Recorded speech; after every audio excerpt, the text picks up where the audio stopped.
Vamos lá, nação. Temos aqui a entrevista coletiva do Felipe Luiz, depois de mais uma derrota. Eu sei que não são muitas, né, na carreira dele como treinador, mas, cara, hoje não era dia para perder, né? Deixamos escapar uma grande chance de disparar na liderança. Sei que o Flamengo ainda é líder, com 2 pontos à frente, porém, poderia ter sido bem melhor, né, cara? Se tivesse entrado em campo no primeiro tempo com a mesma atitude do segundo tempo, o resultado seria outro, não é mesmo? Comente aqui o que você achou do jogo. As imagens são da Flamengo TV, link na descrição como créditos. Na zaga, e você justificou que não queria botar esses jogadores no momento tão decisivo para o Flamengo na temporada, porque era erro zero, né? E aí agora você chega numa situação, como foi contra o Bahia também, que você é meio que obrigado a usar esses garotos. E hoje o João Vitor parece ter sentido um pouco o jogo, né? Até saiu no intervalo. Queria entender se você acha que houve talvez uma avaliação, talvez de um erro, né, de planejamento, de avaliação, tanto na utilização quanto talvez de não ter buscado no mercado, talvez em outro momento, um zagueiro, já que o Flamengo perdeu 2 ali no começo da temporada. Obrigada. Bom, primeiro que dei os minutos quando eu pude dar os minutos. Nós viemos jogando a nossa vida, praticamente meu posto de trabalho, todos os jogos aqui, lutando pela liderança desde a primeira rodada do Brasileiro, e não tem tempo para revezar, não tem tempo para dar minutos. Então eu consegui dar minutos para os meninos. Discordo do Felipe Luiz, já já eu explico. Um pouco mais na Copa, com o Botafogo da Paraíba, depois, quando o Atlético Mineiro até também alguns jogaram, no caso do Matheus Gonçalves, que estava aqui. Mas é assim, a diferença entre os jogadores que estão, né, é muito grande. Os jogadores, os Léos, o Danilo, são jogadores de seleção brasileira.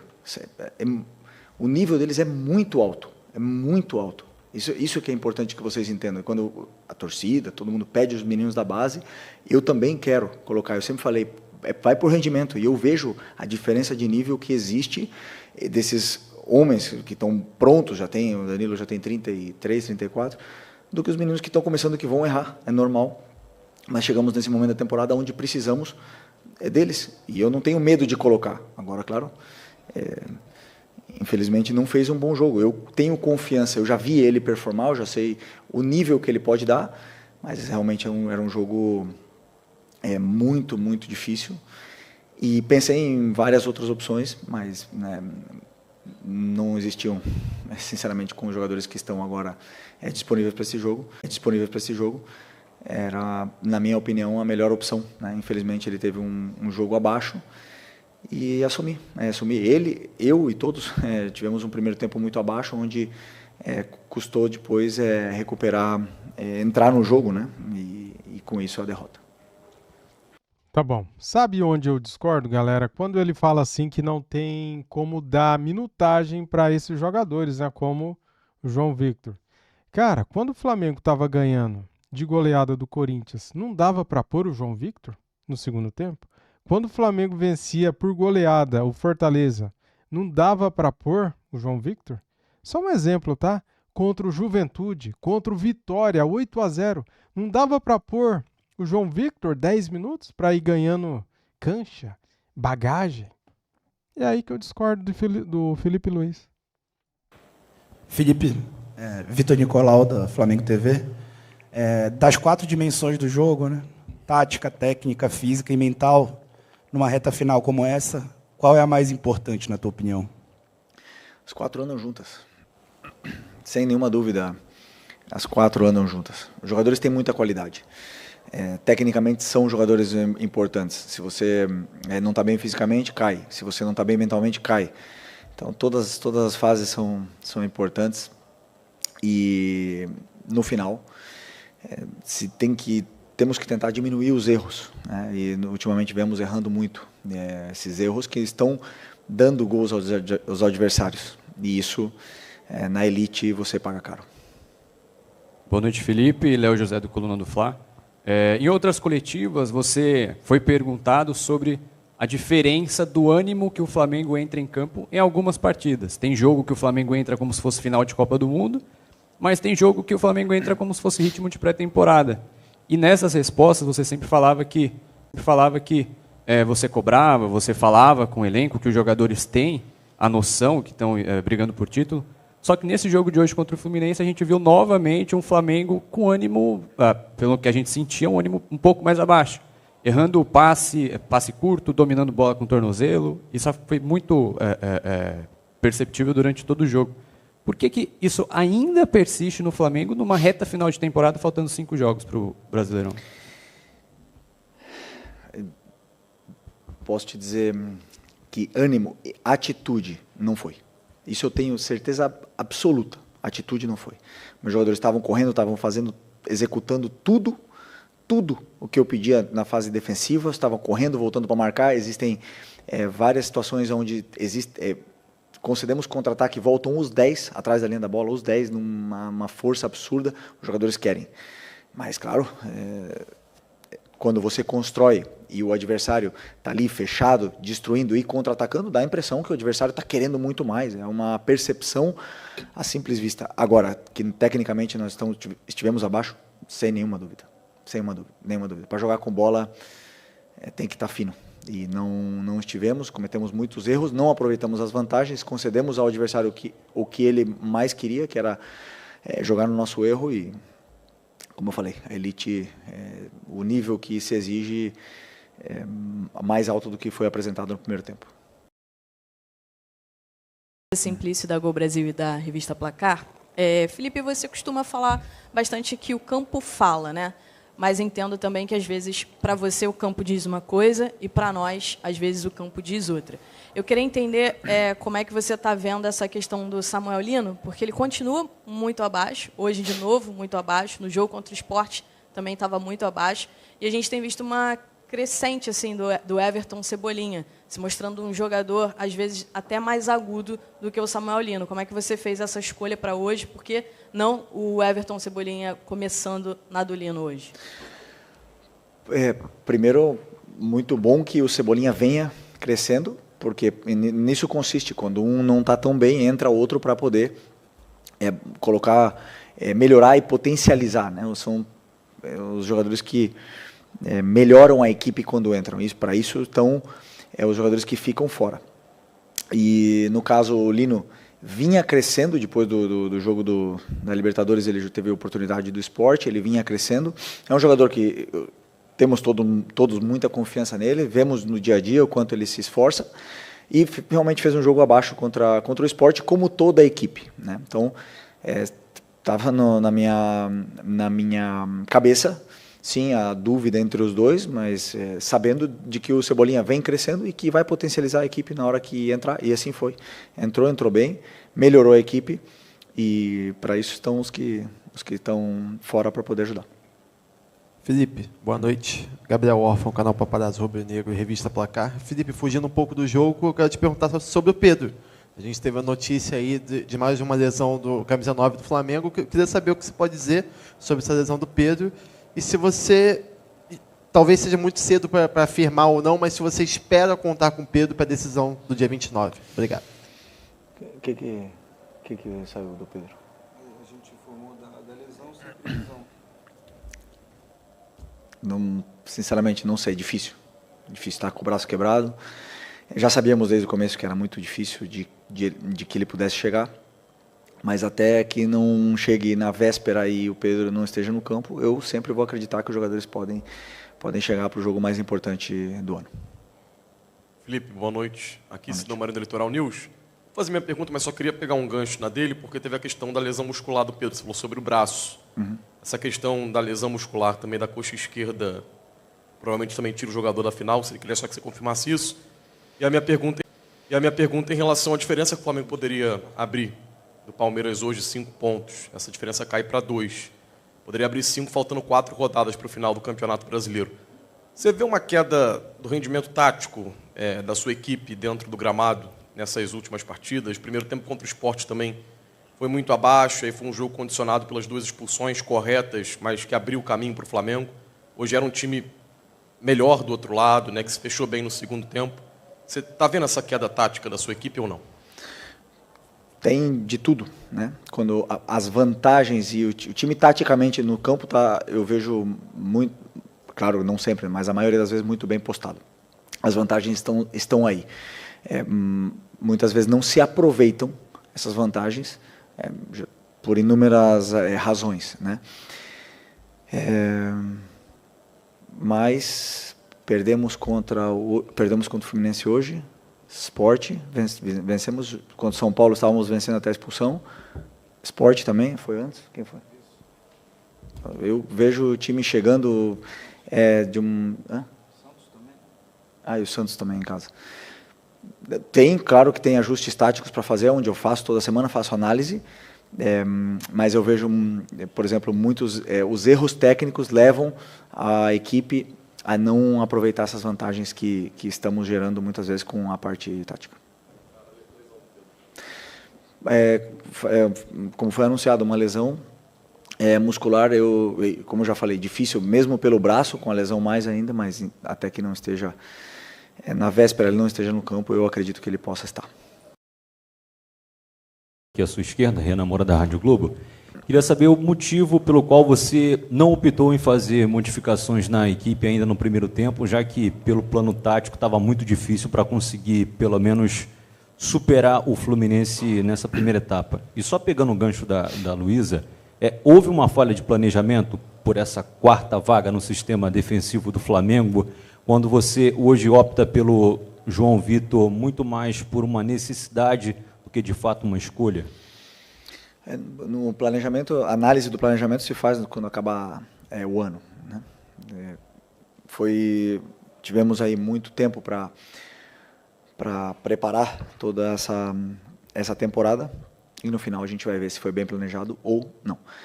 Sobre as trocas no primeiro tempo, passou pela minha cabeça, realmente, poder. Optei por não fazer, optei por seguir assim. Boa noite, Felipe. Bruna Medeiros, do Desflá. Até passando pela questão do João Vitor, mas falando propriamente da linha defensiva inteira. Você optou por repetir a defesa que foi bem instável quando estava 11 contra 11 contra o pior time do campeonato. O que fez você ficar mais confiante para repetir essa defesa hoje? Só estou pensando aqui. Não tem ninguém? Bom. Ô, louco, não tem? O Iago é muito bom, cara, o zagueiro. É melhor que o João Victor. E o Cleiton, que nunca tem chance, né? Vamos lá, jogou o Ayrton Lucas, né? Só que o Alexandro nem jogou pela seleção brasileira ontem. Por que o Alexandro não chegou e jogou? O Varela jogou um tempo só ontem. Por que ele não jogou? O Royal é muito fraco, hein? Varela na seleção. Léo Ortiz machucado, Danilo jogou ontem, 45 minutos. Vinha aí Alexandre na seleção. Alexandre não jogou. Felipe, boa noite. Natália Brasil, Damas do Esporte. Eu queria saber de você, que você mencionou, né, que ficou na dúvida entre o Cebolinha começar jogando no time titular ou não, mas ele, além de não ter sido a sua primeira escolha, eu queria saber por que você optou pela saída do Luiz Araújo, porque, no meu ponto de vista, e você mesmo já falou em outras coletivas, ele é um dos que chuta, que tem aquele chute bom de fora da área, poderia, de repente, contribuir mais do que o Samuel Lino e o Bruno Henrique naquele momento. Então, queria saber do porquê não ser o Cebolinha a primeira modificação e por que a saída do Luiz Araújo e não alguma outra peça do ataque. Eu vou ser chato agora, cara. Sabe por quê? É porque o Samuel Lino custou 30 milhões de euros. E tem que jogar, por isso. Cebolinha tá jogando muito mais que ele. O que eu entendi é que o Luiz também estava um pouco abaixo, né, no primeiro tempo, na questão de gerar jogo, e não estávamos aproveitando as vantagens que tínhamos em certos momentos na direita, e optei por colocar o Carrascal nessa posição, porque ele tem uma leitura entre linhas também muito apurada, né? E eu optei por mudar um pouco a estrutura, fazer o Saúl ganhar altura, fazer ele poder também chegar na área, e com isso a equipe melhorou, a equipe conseguiu chegar com mais facilidade na área do Fluminense, conseguiu gerar volume, mas é verdade que tem uma equipe que se sacrifica, que luta, que vinha há muito tempo sem tomar gols aqui, e é difícil entrar. Nosso time gerou volume, poucas ocasiões, e principalmente isso, por tentar aproveitar também o cabeceio do Juninho, que tem bom cabeceio, e porque imaginava, pela forma que o Fluminense defende, que iríamos chegar mais por fora. Engraçado que o Alcaraz não serviu, né? Não servia para ele, né? Agora o Samuel Lino serve. O Royal serve. Engraçado isso, né? Oi, Felipe. Aqui Sérgio Lobo, Sport TV, TV Globo. Eu queria saber, dentro do teu estudo, o que você estudou hoje do Fluminense, que é um time que vem se repetindo praticamente, obviamente que eles estavam muito mais descansados que o Flamengo, mas é um time que a gente vê que tem uma postura tática que o treinador pouco muda, né? Joga o Canóbio, joga um fixo de centroavante, joga do outro lado do Serna, e que pode ter te surpreendido, ou que você não estava esperando, porque o que a gente viu no primeiro tempo foi uma superioridade, ok, que o Flamengo errou, mas muito grande da equipe tricolor. Eu queria saber se houve alguma coisa no teu planejamento para o jogo, analisando o Fluminense, que te pegou de surpresa. Nada me pegou de surpresa, é o jeito que eles jogam, eles vêm jogando assim, não mudou. A única coisa que eles optaram por realmente não pressionar em nenhum momento, e baixaram o bloco, ficaram compactos, ficaram um bloco baixo, e tentaram aproveitar os erros, né, os contra-ataques. As vantagens, a gente chegava com certa até facilidade quando tinha troca de passe, na área deles, depois o superar não é simples. E aí é onde o jogador precisa estar criativo, inspirado, fresco, e não estávamos, né? E depois, com a bola no pé, é um time com qualidade. Em nenhum momento me surpreendeu, porque é um time que eu sei que tem muita qualidade. Já tinha com o Renato Gaúcho, já tinha com o Mano no começo do ano, quando estava o Arias aqui ainda, um time que sabe jogar, que sempre tentou jogar, e é um time que, claro, que vai te criar problemas. Os problemas que eles criaram, quase todos, realmente foram dados pela nossa equipe. E isso, cada vez mais, parece, e com razão, que a superioridade deles foi grande. E foi dentro do plano de jogo deles, funcionou muito melhor que o meu. Isaac Andrade, do Flavoz. Vontade não faltou. Os jogadores do Flamengo, obviamente, queriam vencer. Se a gente pensasse diferente, seria uma outra situação, uma outra narrativa.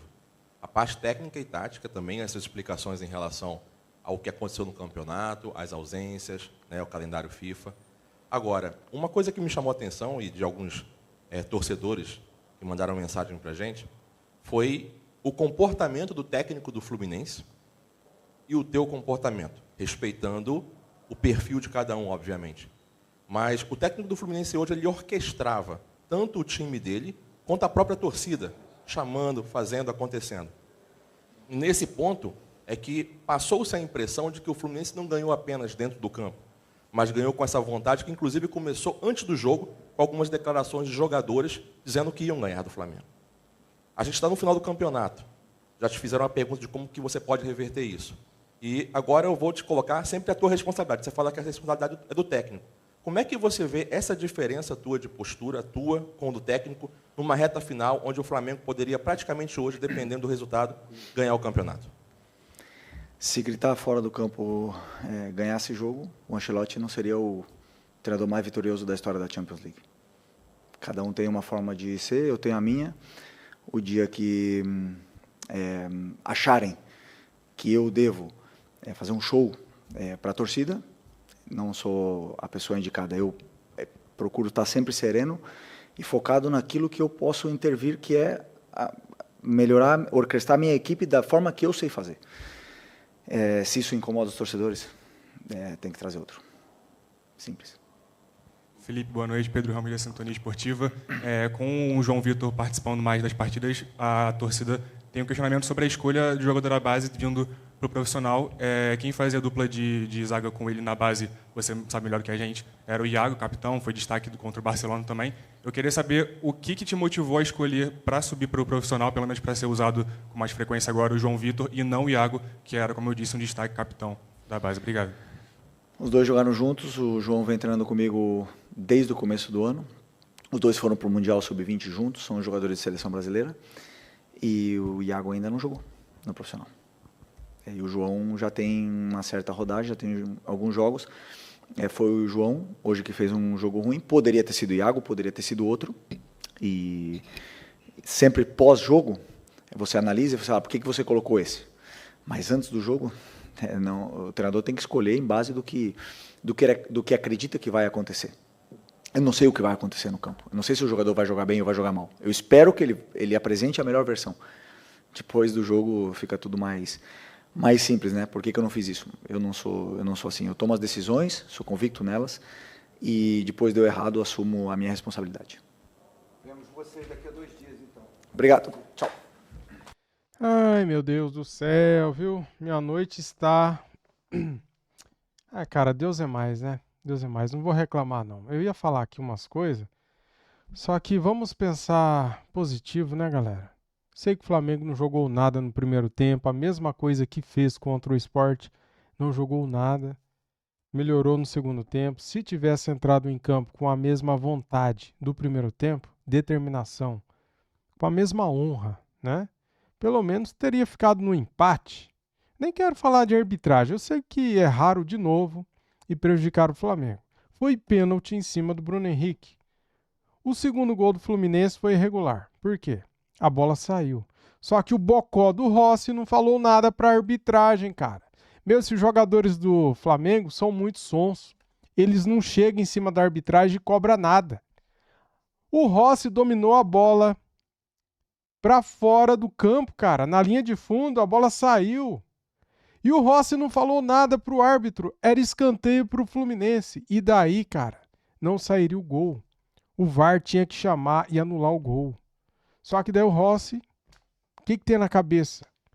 Fazendo aquilo lá, querendo dominar a bola fora do campo. Ele puxa a bola para dentro do campo para não dar o escanteio.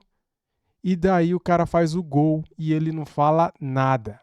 E fica por isso mesmo, ninguém tem boca nesse time. Cadê a liderança? Cadê os caras para cobrar, cara? Foi pênalti em cima do Bruno Henrique e ninguém fala nada. Meu Deus, que absurdo isso, cara. Tem que acordar, essa turma tem que acordar, pelo amor de Deus, velho. Hoje era para o Flamengo estar, no mínimo, com 3 pontos à frente do Palmeiras, igual estava antes, se tivesse segurado o empate. O resultado justo para esse jogo seria um empate, né? Nem acho que o Flamengo mereceu ganhar, não. Pelo que jogou no primeiro tempo, não. Mas se tivesse entrado com a garra que entrou no segundo tempo, talvez teria vencido o jogo, né?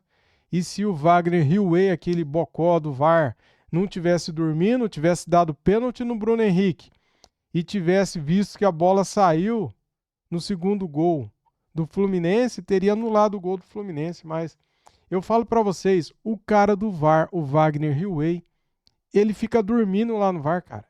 Não sei como que ele chamou no outro pênalti, né?